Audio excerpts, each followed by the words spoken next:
Let's soften this meat the right way before adding it to soup. Hello amazing foodies, welcome back to my channel.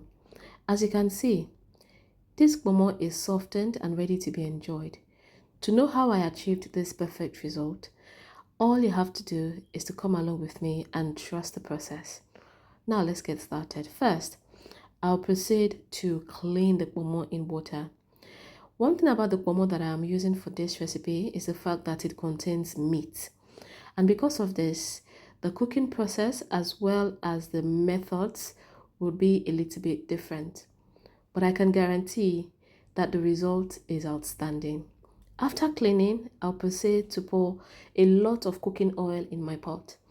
I'll allow this to get hot for about 2 minutes. After then, I'll test the hotness by putting in small Ponmo. Once the Ponmo starts frying, that is my go ahead to put in more. I'll ensure that I don't add too many Ponmo in the cooking oil or in the pot. This is so that I can have enough room to turn the meat at various intervals. One thing about Ponmo is the fact that when it is in its fresh state, it cannot be cooked directly.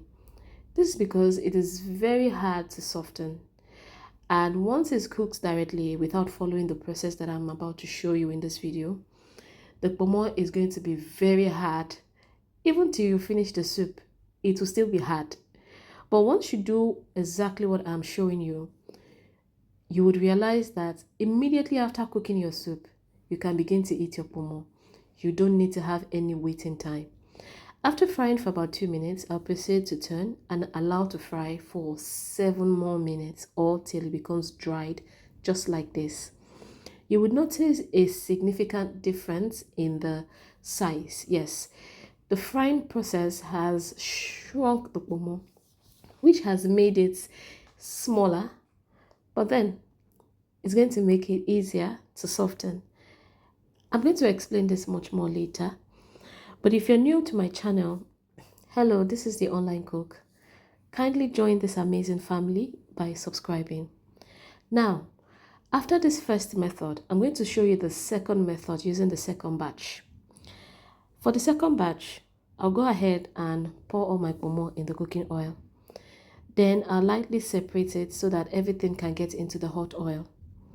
I'll fry for about 1 minute on high heat and then I will turn the Ponmo to the other side. After this, I'll cover the pot and allow it to cook for 7 minutes. Let me show you what it looks like after 7 minutes. Exactly. It looks very fried, dried, and nice, just like the first batch, which I used the other method for. I'll proceed to scoop everything out of the hot oil, and then I'll show you the last and final process. One thing I can tell you is this.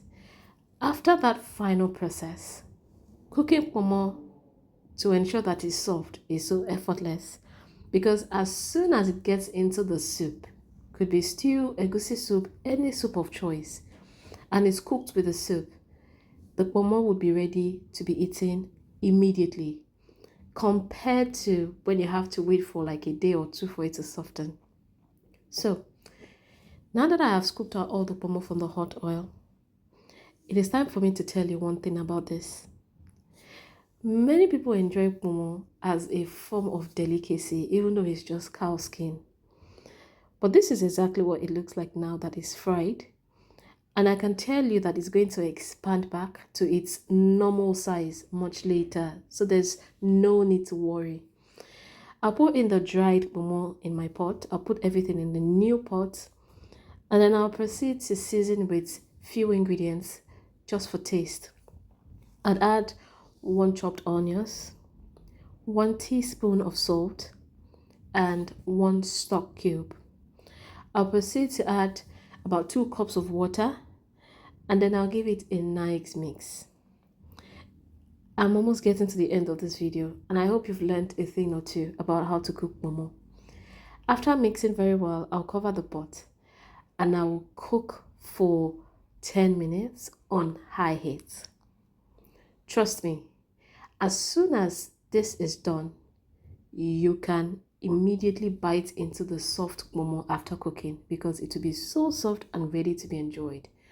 Now, the outcome of this process, when cooked in soup, is so nice and juicy.